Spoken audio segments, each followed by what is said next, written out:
Dua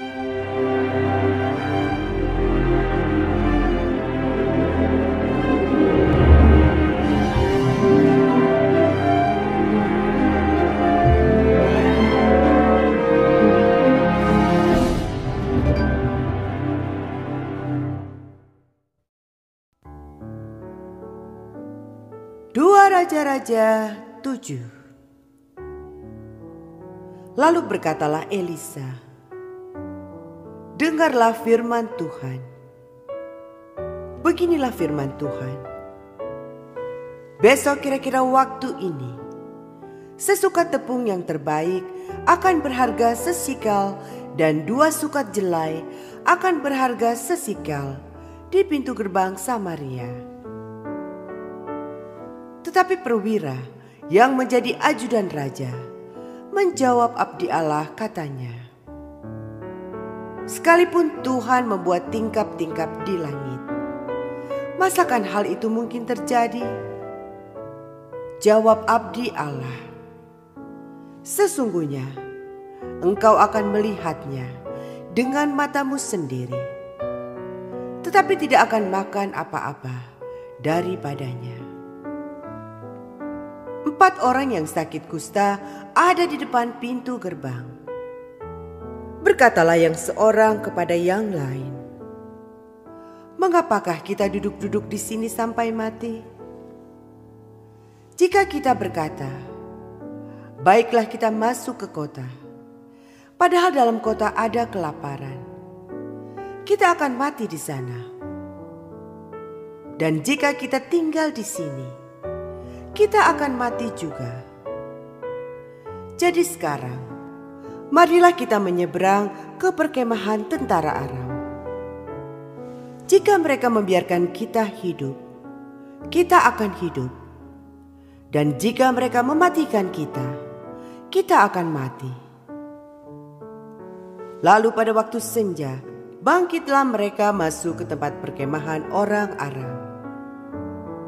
Tetapi ketika mereka sampai ke pinggir tempat perkemahan orang Aram itu, tampaklah tidak ada orang di sana.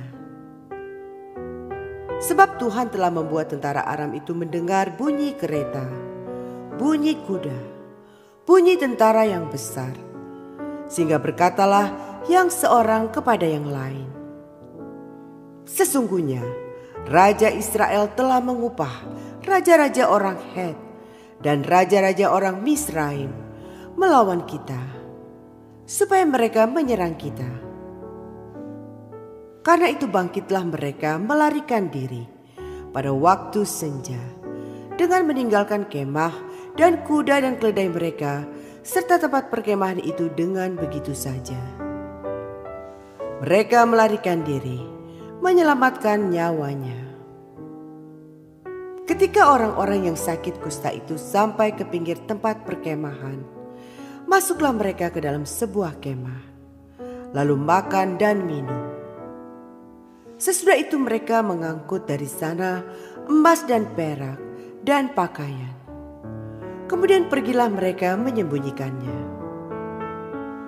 Lalu datanglah mereka kembali, masuk ke dalam kemah yang lain, dan mengangkut juga barang-barang dari sana.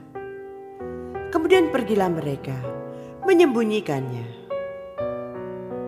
Lalu berkatalah yang seorang kepada yang lain, "Tidak patut yang kita lakukan ini. Hari ini ialah hari kabar baik. Tetapi kita ini tinggal diam saja.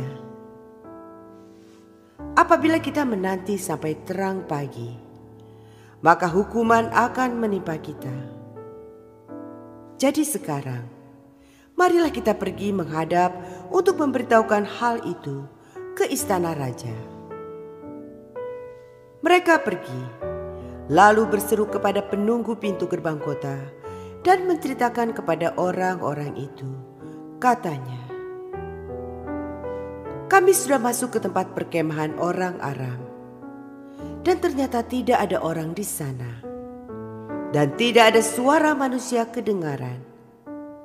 Hanya ada kuda dan keledai tertambat dan kemah-kemah ditinggalkan begitu saja." Para penunggu pintu gerbang menyerukan dan memberitahukan hal itu ke istana raja. Sekalipun masih malam, raja bangun juga, lalu berkata kepada para pegawainya, "Baiklah, kuterangkan kepadamu apa maksud orang Aram itu terhadap kita. Mereka tahu bahwa kita ini menderita kelaparan. Sebab itu mereka keluar dari tempat perkemahan untuk menyembunyikan diri di padang sambil berpikir, apabila orang Israel keluar dari dalam kota, kita akan menangkap mereka hidup-hidup. Kemudian kita masuk ke dalam kota." Lalu salah seorang pegawainya menjawab, "Baiklah, kita ambil 5 ekor dari kuda yang masih tinggal di dalam kota ini. Tentulah keadaannya seperti seluruh halayak ramai Israel yang sudah habis mati itu. Biarlah kita suruh saja orang pergi, supaya kita lihat." Sesudah itu mereka mengambil 2 kereta kuda. Kemudian raja menyuruh mereka menyusul tentara Aram sambil berkata, "Pergilah melihatnya."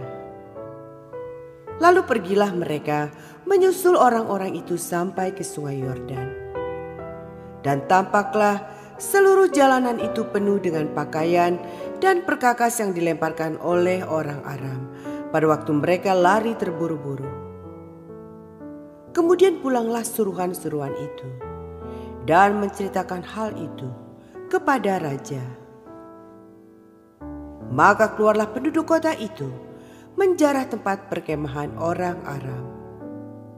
Karena itu, sesukat tepung yang terbaik berharga sesikal, dan 2 sukat jelai berharga sesikal, sesuai dengan firman Tuhan.